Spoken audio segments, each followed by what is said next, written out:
So it's definitely like really important to have the client understand that if I'm going to say we need to do competitive research, what it's going to cover and what the analysis. If I'm going to do user research, what it's going to cover.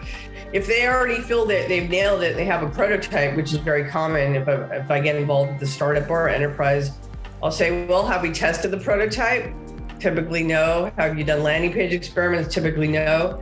So I will try to, convince them to do any of the things that I think are the weaknesses, that are the blind spots, so that they are no longer blind spots, and build confidence, and really understand what are the features that are crucial and what are the ones that could potentially wait. Hi everyone, welcome to Design Rise, where we explore why, how and what design and designers are driving forward. The mission is to interview the most forward-thinking designers and most innovative creators on the planet, to inspire and help you to reach your full creative potential and to make a positive impact in the world. In this episode, I chat with Jaime Levy, author of the book UX Strategy and design consultant, but also a former professor as well as UX designer at companies such as Huge or Kisco. With Jaime, I discussed the key pillars of UX strategy as well as the step-by-step process. Jaime and I explore the importance of testing and getting quick market validation using social media and product analytics. In addition, she highlights why you actually can't disconnect product and UX strategy, but also how to find product market fit and design meaningful features, and the importance of not adding too many features to a product and keeping it really focused on the core value proposition. A pure goldmine of knowledge in the episode, and I really hope you enjoyed. All right, I'm here today with Jaime Levy. Thank you so much for taking the time. Oh, thank you so much for having me, Sebastian. So you wrote a book called UX Strategy, which I had the chance to read as well, and I really enjoyed. And so we're really looking forward to hear about your insights around UX strategy, but then just overall also around your learnings when it comes to your career. I think what would be really great for the start, if you could just give the audience maybe a bit of context about your journey, some of the experiences you made. Well, let's just say my journey's been quite long. I started long before the web with creating floppy disk magazines. So I really came to interactive media from the desire to tell stories, particularly non-linear stories. I studied film in college.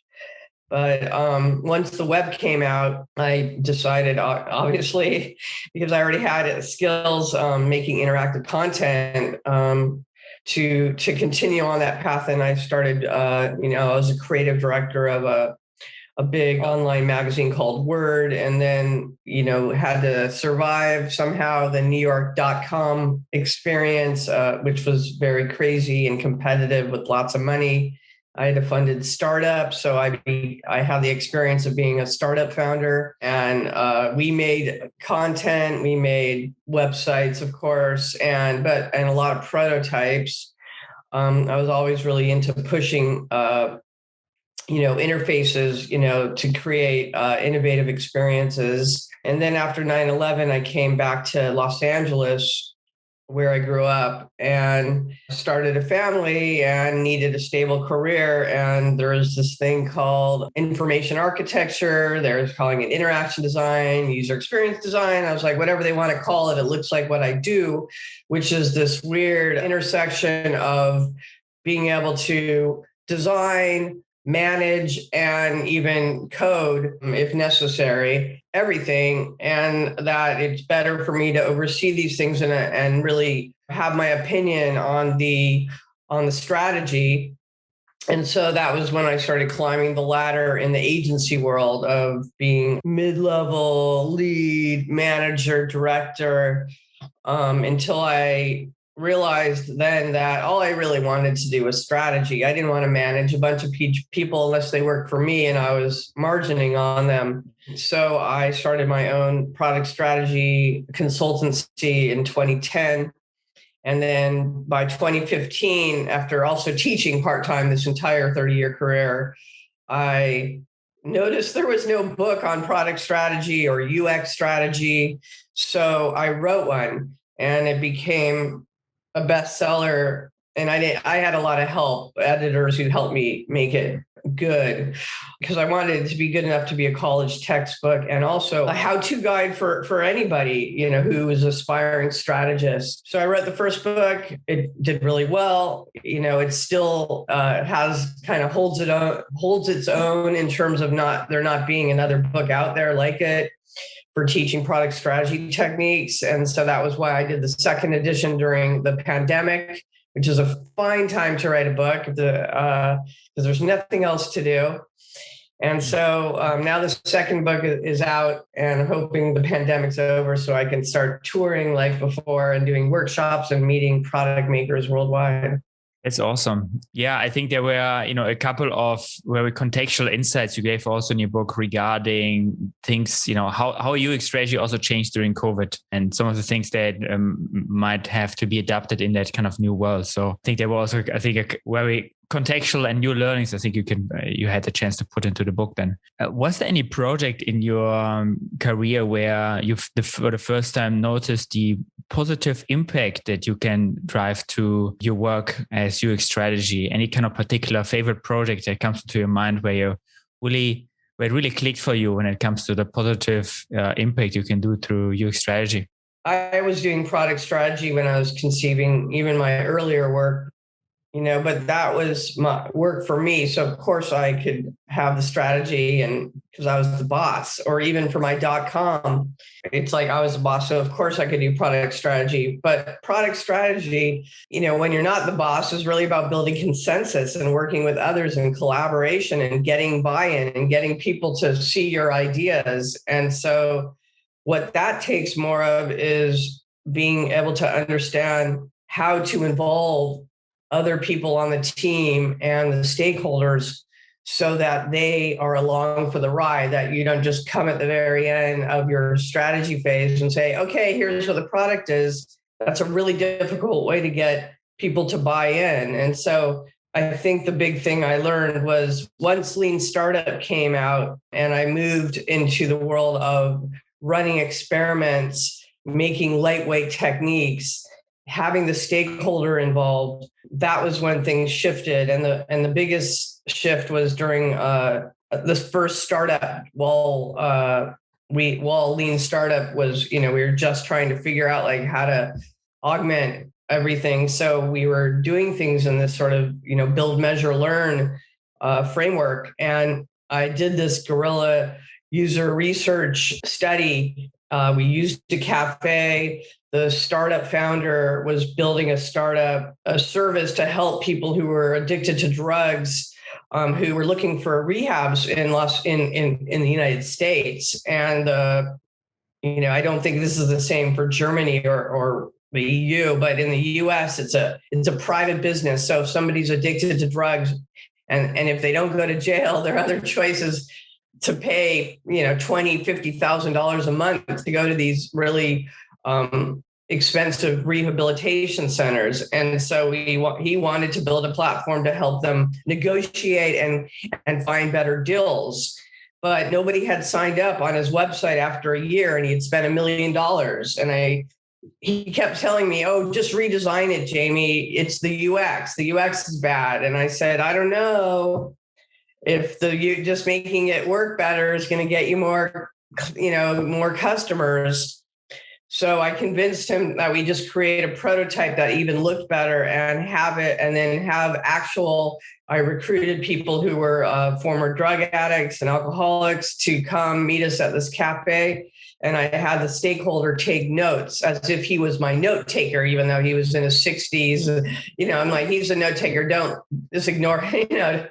And that way he was sitting there face to face while I brought in potential target customer after target customer. And I would show them the prototype and I would say, would you use this? And over, they said, no, there is no way I'm going to book a rehab without visiting it first. And that messed up his business model, because if they need a tour first, then of course the rehab is going to, take them as the customer, and he loses the business. It's not like, the hotels.com or the other mental models he had. And so I would say by the third interview out of 10, he was like, we're done. You're right. Not that you're right. He said, I get, like, after hearing from the customer and seeing them and hearing them say the reasons that they wouldn't use it, he just finally said, oh, Jamie, it was Russian guy, you killed my business. And he was joking. I didn't kill his business. His business was going to die with or without me. But that was when, by having him there, he could not deny the truth. And that just, even though he didn't continue on with the project, I probably saved him another $5 million. And that was really the turning point for me. This is really a great story. I mean, getting that kind of honest feedback from people in user research interviews is also sometimes not easy, depending on which participants you have. I can imagine, or at least like I made some experiences in that regard. But it really shows how important it is to also bring in other stakeholders to your user research session and what kind of power it can have. Because something I notice sometimes is like if you have a strong disconnect between the product strategy, the product management, and the user research, or even the UX UI design and the user research, if there's no participation, then it's sometimes going to be hard to convince people with the user research insights, or at least there is less empathy.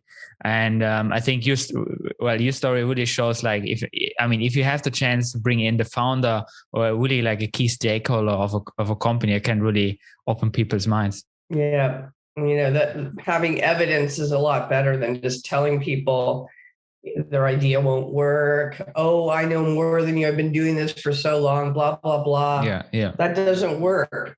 They really have to be involved. We need to be moving more into a flat organization, a hierarchy at work where it's not siloed, and there's the dev team over here and the designers here, and they only talk when there's a stand up. This is such bullshit. People really need to collaborate. I know it's hard in enterprises, but it's, this is really important. This is why, the buzzword digital transformation is a buzzword. Is, people know they need to build bridges and get people. Things move a lot faster and seamlessly when there's these connective tissues in place. Oh, absolutely. I mean, how do you usually do it when you set up your user research sessions when it comes to having key stakeholders participate? Do you send out basically an open schedule where just everyone can join as an anonymous guest basically in the interview? Do you do it through recordings and try to share that out and just try to make sure they save themselves some time to listen to these recordings? Do you take highlights of the recordings? Yeah. How do you do it? That has definitely shifted since the pandemic, because before the pandemic, online interviews were a lot more challenging because not that many people used Zoom or Skype comfortably, where they were like, yeah, sure, I'll share desktop. Since the pandemic, most people have had the chance to have, because they were either getting their kids to do their online school or they were working from home. The whole thing with user research from the standpoint of the participant is you don't want them to feel like a guinea pig. That's why I think, focus groups or any sort of situation with video cameras and usability labs, it doesn't feel right to me. I feel like people feel like they're being judged in some way. It's not natural, and that you're not necessarily going to get the truth. You're going to get someone who's either nervous or saying something that they think you want to hear. So in my first book, I said, for on-site, don't set up cameras, like take copious notes. So I think in a on-site meeting, you want to just bring one person with you and then another, like bring the developer one day, bring the stakeholder another day, bring different people. I think with highlight reels, they feel like watching a movie trailer. They're like, yeah, that's all the negative things they said, but what about the good things? Maybe you cut them out. So you definitely want to, make sure that if you're going to have those, that they feel balanced. But the thing with having different stakeholders, participating, I think it's okay to have maybe one person on the call. Like I did interviews for one company before the pandemic where it was over Skype, and I said, okay, my note taker is going to be on the call, and I would introduce him, and then he could listen in real time. I mean, we could have lied, and he could have had his entire team listening in, but I think just having one of the owners of the business sit in while I was doing the calls was good enough. I think now with Zoom that we can record things and they could watch them and immediately get the transcript. It makes things a lot easier for people, and potentially you can get a lot more buy-in because you could send the highlight reel along with the transcript of the whole interview with things highlighted in the transcript, and they could see everything in context. Like one of the key challenges is to have them find time for it, really to dig into that, right? I think that's sometimes that can be a challenge. I mean, one thing that I really enjoyed reading your book was that you had a quite detailed structure also on like how do you do market and user research. And it did a quite detailed explanation in terms of like, how do you document your insights actually? I think that would be really great for the audience if you could just share that maybe. You mean like how I have actual slides in the book of how to share presentation briefs for both user research and competitive research? Well, I listened to the audiobook, so I can't talk about the slides. Oh, you didn't see those? That's right. Yeah, but you did an explanation on, how do you structure your insights when it comes to table structure and certain visual methods. Yeah, I still can't believe that there's no, articles or examples. My researcher and I, when we were doing the second book, we were like, okay, let's make sure how we tell people how to do these briefs. We're telling them, let's look at the best of, let's see what we can find from our friends at Forrester and Gardner and top research companies. And what we got back was just like dreck, it's just like these long format documents, with no visuals. And it was like, they're not going to read this, or these presentation briefs that just had a bunch of pictures. And so we kind of had to like come up with a framework that was what we thought was the best way to present it. And it was a lot of fun really figuring it out, like looking at what was out there and taking the best of, but really taking it up a notch and explaining it, because I feel like that's where the ball gets dropped. Is we can do all this great product strategy, but if we can't get people to look at our learnings in a way where they can like, aha, get it, then we fail.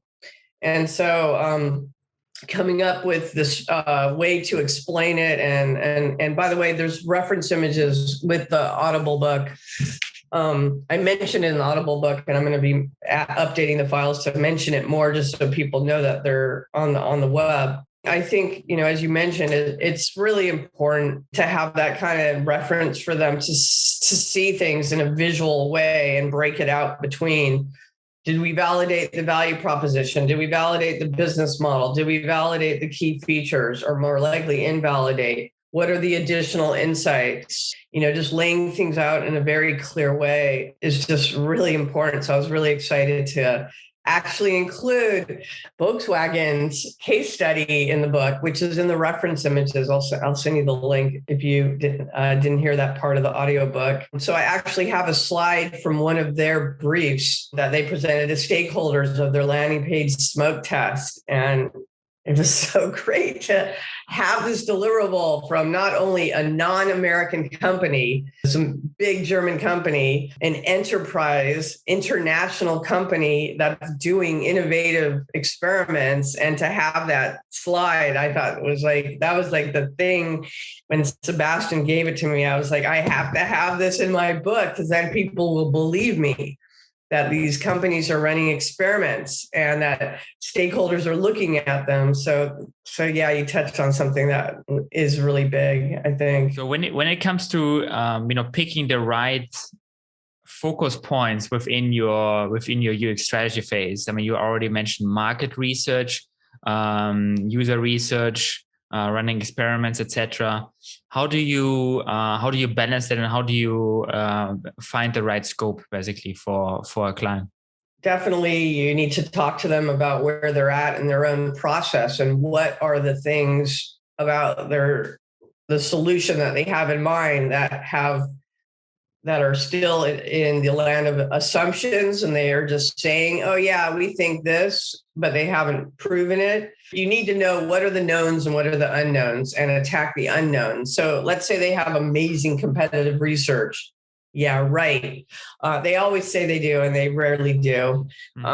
Maybe they'll have some research on businesses, but it'll never rarely, if the UX team isn't involved, it won't include really looking at the products and services from, all these different angles. So like, especially around funnels and around how they're leveraging social media and other things that a lot of when marketing people do it, they may not understand these things.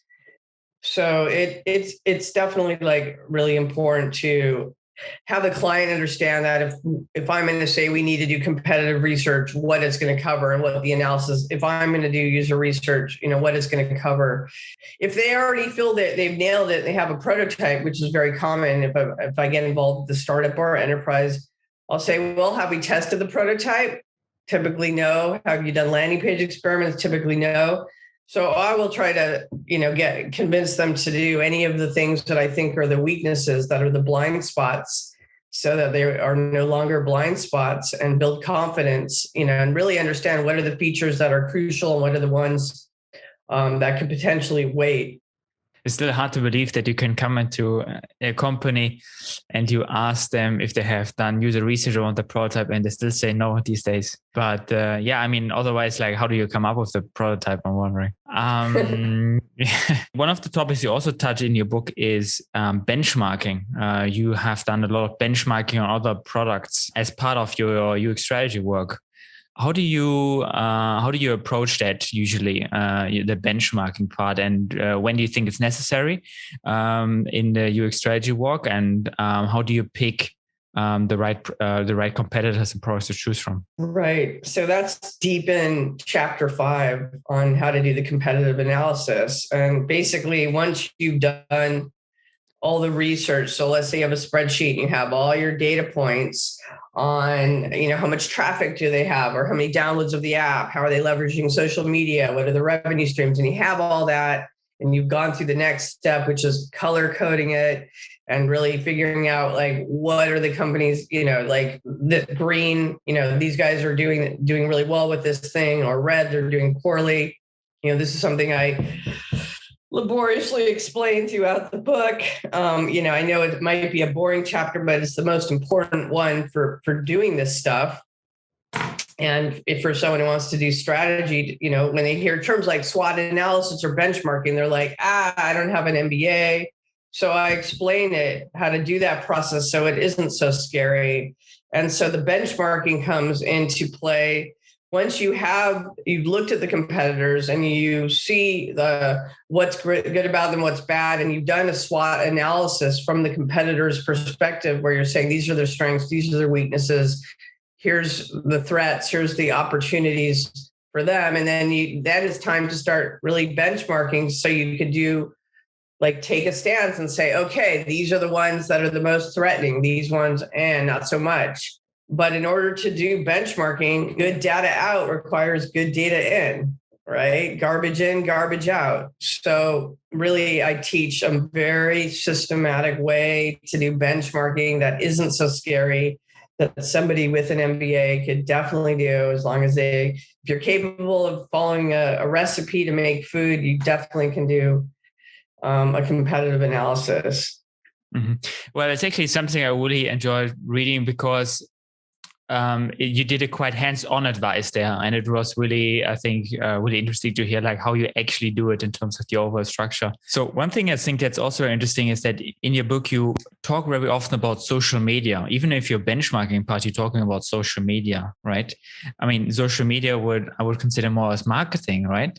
But still, it could potentially be interesting for your strategy. Can you outline that a little bit? Why certain aspects of marketing you feel are part of your work and UX strategy as well? Is it about what kind of key features and kind of key product aspects the competitor is highlighting?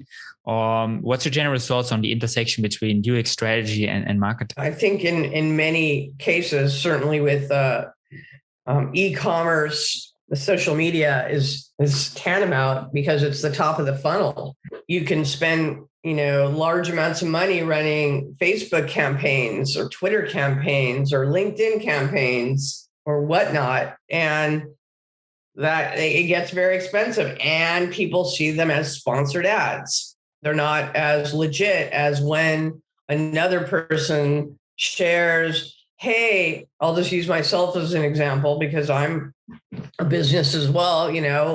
Let's say someone reads about the book and they go to Amazon and they say, that's an interesting description. I might like that book. But when they actually read the reviews, they can become more convinced, but they still might think the reviews could be fake. But then when somebody else tells them, hey, that's a good book, now that's a verified source. And so with social media, you have trusted people saying, hey, I just did this exchange, or I bought this shirt here, or I just used this app and it helped me with this. And when that's on social media, that brings in customers, potential customers, to download your app or to do a transaction on your app or website without you having to pay. And so you can really leverage that to bring in leads who are going to be far more open to your value prop than just random people who happen to click on your ad. That people talk a lot about, they always quote Mark Andreessen, like, oh, to have a successful startup, you got to have product market fit, meaning the product needs to fit the market that you plan to, market the product in. But just as, or if not more important, is you got to have product channel fit. And channels are Twitter, LinkedIn, whatever these social media, these channels that you build to the customer. So you might reach them initially on Facebook or on Twitter or wherever. But ultimately, let's say I even run a Facebook ad, and I run the Facebook ad, let's just use my book as an example. And I run the Facebook ad to all the UX people in Germany saying, you tired of being a wireframe monkey, blah, blah, blah. And I run it at everybody. I run it at all of Germany. And I get like 2 clicks out of 100. And I'm like, that was expensive. Well, what if instead then I run it now? I'm going to run it at people who have graduate degrees and who are in a certain age group and are certain, list user experiences, blah, blah, blah. And then all of a sudden my click rate goes up to 20 or 30 out of 100. So I'm slowly tinkering with these levers and doing split tests on just who I'm targeting and increasing my probability of gaining customers. So once I figure out that magic formula, all businesses know this who use social media, I can use it over and over. I have to, of course, change with the times. It's like really understanding how you're going to reach your customers when social media is an important part. It's got to be part of the strategy, and it needs to be baked into your app or your website development so that all of these hooks are in there, opportunities for people to share or give away promo codes. I mean, Uber built their whole business by saying, hey, bring a friend in. We'll give you a free ride and them a free ride. And then once that person who never experienced a ride hailing service experienced it, then they became hooked. And it's the same thing that I think if social media, by looking at your competitors, if you see that they're not using it, this could be an opportunity for you to really step in and say, okay, how can we leverage it to bring in more customers on a regular basis? I think this is so interesting. I think you're highlighting some important aspects there when it comes to modern day product marketing and the importance of authenticity when it comes to like who's recommending your product and how important that is compared to like a faceless ad.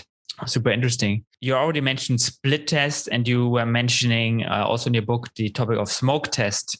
So really trying out different ideas, basically, maybe different product ideas that you have, different features, etc., through social media, right? So that means you basically have different features that you think could be relevant, or a certain product idea, right? And you would run a social media ad to kind of validate that with a certain target group, and then just compare certain KPIs, right? Just to be clear, run it, let's say a Facebook ad that then drives people to a landing page and tries to get them to click or to give their email address. I mean, you really need to have that, getting people to click on an ad is one thing, but getting them to convert to download an app is another.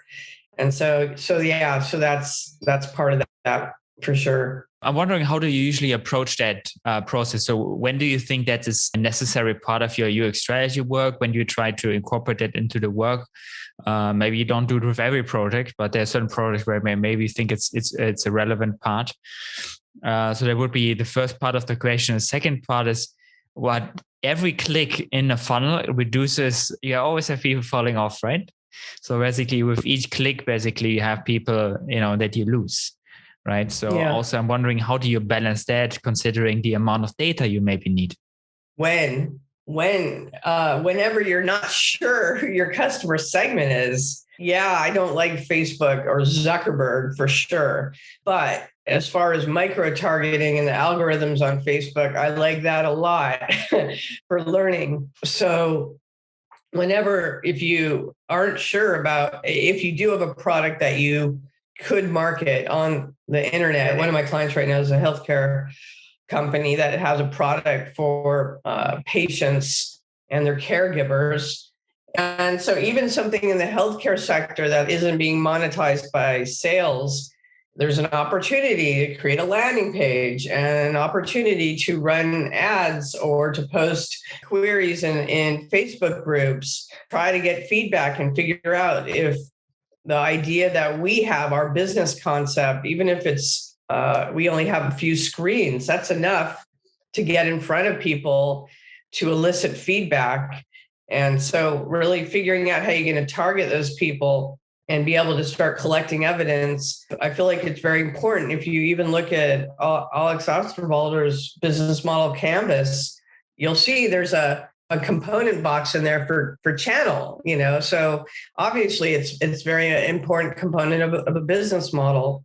Now, let's see, your second part question, it sounds a little bit like you're talking about doing an experiment on an existing product. And if we're talking about growth design and trying to tinker with funnels to ultimately optimize the product, that's one thing. And I don't get heavy into that at all in my book. My book's more focused on a product that's being re-envisioned, or it's about one that doesn't exist at all.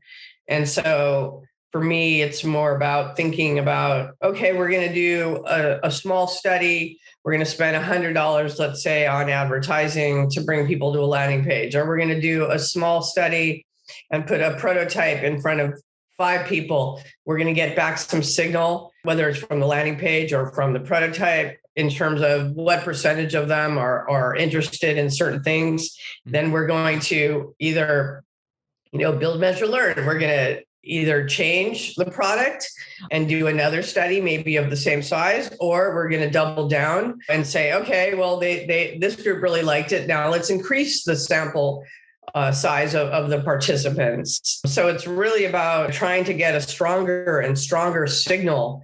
And if we're talking about drop-off points, if we're running an ad and we let's say we run two ads, are they dropping off because are they being targeted at 2 different people, or and one group is clicking more on the ad? Are we running 2 ads that in concept are different? Let's go with the ad that is getting more traffic, and really just ramping things up as you learn. And but it's about understanding like how to identify what are these levers that can be tweaked. Like almost think about it like like you're a DJ, and you're mixing two records, and and you've got all these things that you can play with, the treble and the balance and all of these knobs, it's like, look at that and say, that's my product. And that I could change one and that could change the sound so much to make it better or worse. But you can't change three things at once, because then you're like, whoa, what did I just do? Exactly. You got to really say, okay, if I change this, what's the cause? What's the effect? And identifying those things until you have a beautiful song. Yeah. Or product. Sometimes that can be a challenge in terms of like the overall things that you want to analyze and kind of compare, right? Because maybe there are 10 things that you think could be the reason, right? And then you have to predict, like you have to do a thesis and say, I guess could be this one thing, and let's try that. But I think that sometimes can be a challenge, and it really needs a proper documentation as well. If you don't do a proper tracking documentation, it's very difficult.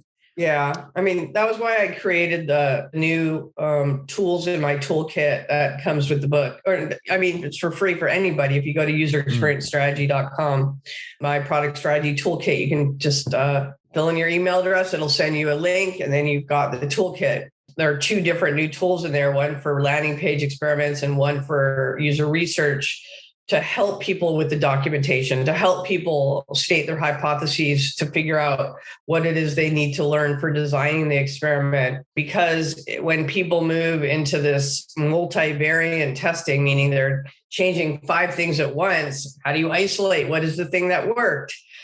You know what I mean? And so it's if you're going to do experiments, they need to be controlled, because as soon as they're not, what you learn, it becomes very hard to say, well, what was the cause and then what was the effect if the experiment is not controlled. Yeah, absolutely. Talking maybe a little bit about features, especially if you start to work on a new product, maybe a different features ideas that could be sort of the main feature of a product, or even if you have a product that is out for a longer time, you continuously improve the experience and you add features and features and features, right? At some point you have a lot of features and it's just easy to add more, right? Sure. And the problem at some point becomes, what's the key essence, right? And what is really the key value proposition of the product? I think that can be sometimes a challenge. And either if you're starting out with a new product, to pick that. I think there the benchmarking comes into place as well. Like, do we have a differentiator here? What do we focus on? So we need to pick that. And how do I keep balance with that in the long run? Like, as I'm adding more features, as my product gets more mature over time. I've never thought about it this way, but I'm going to say it because I think it's funny. I don't know if you have this in Germany, but we certainly have it here, which are, I met a German woman that did this, hoarding. You know what hoarding is? Where people they go to Mauer Park or they go to whatever flea market, they just bring stuff in, or women or whoever, they go buy more clothes, right? Yeah. Like, my theory is, if I'm going to buy something, something has to go. If I'm going to bring something in my house, a piece of artwork, something has to go. If you're going to add more features, maybe you should try taking some out. If you're going to bring in features that you think are going to add value, why don't you remove the ones that just make it more complex or people aren't using? Looking at features like their ingredients in a recipe, this idea that more is better. Like, more isn't better, more is bad. That's why they call it feature creep, So you really need to figure out, I think, what is the whole idea around value innovation from Blue Ocean Strategy is really focusing on the primary utility of the product. That's why Uber was better when it came out, because it only did one thing. And now it's got like a million different things it can do. It's far more complex. But this idea of taking a more less is more minimalistic approach to things and really making what it's supposed to do just the best ever. And everything else is noise at this point, until you get absolute, success with what you think are the key features. Mm-hmm. Yeah, I mean, you can really see that also with, as a product evolves. If you look at Facebook, maybe on the Facebook desktop version, for example, right?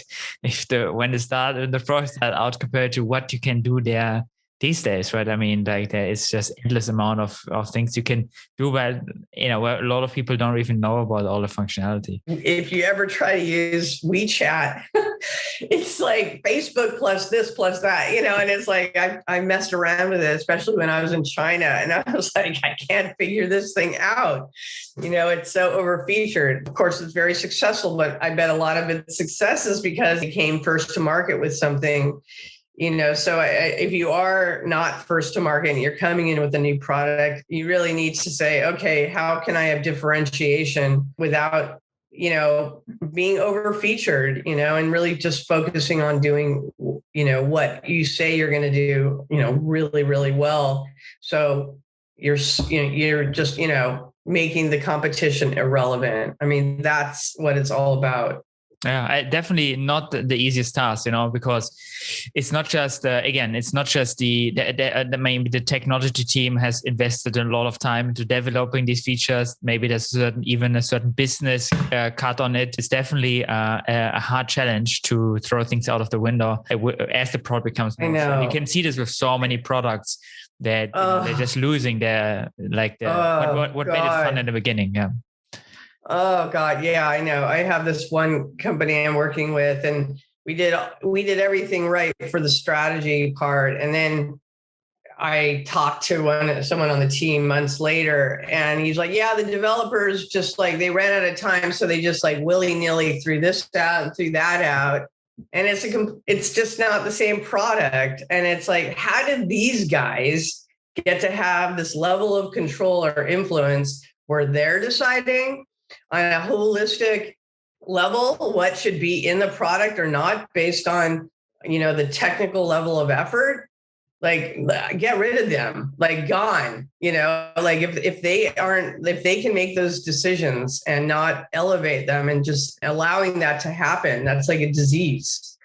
You're just destined for failure if your company is run like that. Mm-hmm. No, absolutely. And I think sometimes something people also sometimes underestimate is the impact of nuances in a product. So if you think about, Tinder versus Bumble, for example, right? I mean, you could technically argue, well, it's very similar because people often put other products into boxes, right? They say like, it's an app like this, or this app already exists, right? Well, it may not exist in that flavor, So, and there can be a small tweak to a flow that makes all the difference and creates a complete new product. So I think that's also something I think very interesting, where I think people underestimate basically how much difference they can make by putting a different flavor onto something, but changing things slightly and attract completely new, different user base as well. Exactly. Yeah, that's a good example. And same with Twitter. Well, is their key feature, this weird character limit that many who want to blah, blah, blah on their blogs are like, oh no, I can't handle concision, but they built their business around concision. So yeah, I mean, there's a lot of other very new things that Twitter did, of course, but that was their key feature, was forcing people to say more with less. And so yeah, I think it's important to really figure out like how this nuance or this, tweak on even one feature can make a product stand out. And ultimately what it's really doing is it's potentially shifting its customer segment. So in the case of Tinder to Bumble, even though they did rip off Tinder. It's basically, and there's all kinds of patent infringement lawsuits and so forth. But the nuance that they stated of, women initiate the conversation, even if let's just say that's okay, what they did, and was a big distinction.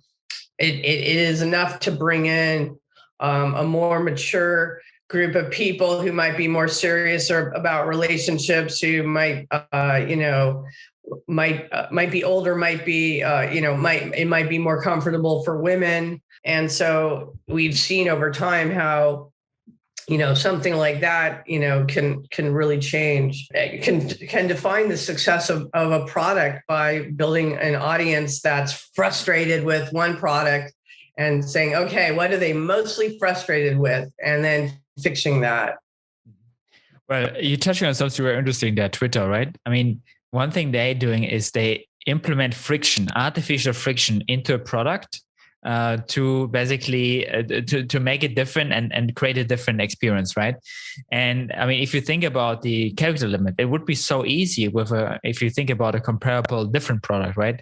For the product manager to say, well, like people are asking for more characters, like they're asking for this feature, right? And that's a very hard one. I feel like that's, I think, something, a balance to strike between user research and maybe product strategy, or something in between, where you may get an insight about where people would like to have, maybe like they would have to have, they like to have it, right? They like to have this feature. They like to have more character limits here. And then you have to say, well, no, we create friction here. We actually say no to that, maybe to that user need, because it's such a core aspect of our product experience. Yeah. And I think that's such a hard line to draw for a product, I feel. So where do you infuse that sort of friction into into the product to create a completely different experience or to drive certain user behaviors? And that's why we should look at Amazon in terms of how they built their platform, the marketplace specifically, from being this little bookstore to, disrupting for mostly now in a negative way, the way that we shop worldwide. But they started out with the largest user research team of anybody. Okay. I remember when they started out and my friend who worked there was like, there's 100 user researchers. I was like, no way, that's a thing. This is in the 90s. And what they were doing constantly, and they probably still do this now, was split testing everything. And Facebook does the same. So let's say you're like, okay, we're going to introduce friction and change this one thing. Well, you don't have to do it for everybody. You can say, okay, we'll try this in this country. We'll just roll this feature out in this state or wherever, and then see how it is, and then if it has a good impact, great, roll it out everywhere else. If it has a negative impact, dial it back, but things don't have to be so black and white. I just wish companies move into a more experimental mindset and start walking the talk, Mm-hmm, mm-hmm. Jaime, it was so interesting to listen to your insights, and I would love to continue talking to you. I just think we're just getting started here, but unfortunately we are out of time. So I really would like to thank you for sharing all the insights with the audience, and thank you so much for taking the time. Thank you for having me. Let me just do a little promotional bubble, if that's okay. And I'm planning some workshops in November that are going to be in Sweden and Norway and in Greece and in Estonia. So please check out my website, userexperiencestrategy.com, or Jaime Levy to find out about those. Also, I have an online masterclass set to start in January 2022. So if you want to learn product strategy and get a certificate, check that out at the same websites, and check out my audiobook. I narrated it and paid for it myself, and hopefully if my voice isn't too annoying to you now, that you'll be into it. No, I think people can really enjoy it. I listened to it. We're going to put the links into the description, the show notes for the audience to find that. Awesome. Thank you so much, Sebastian, for having me on your podcast. All right, that was the episode. Thank you so much for tuning in. If you enjoyed the episode, make sure you give it a thumbs up and let me know in the comments or by tagging me in the post what were the biggest learnings for you in the episode. I'm always super curious about that. If the episode provided you a lot of value, make sure to follow and subscribe and share it with friends or others so they also have the chance to learn and grow themselves. All right, until next time, cheers.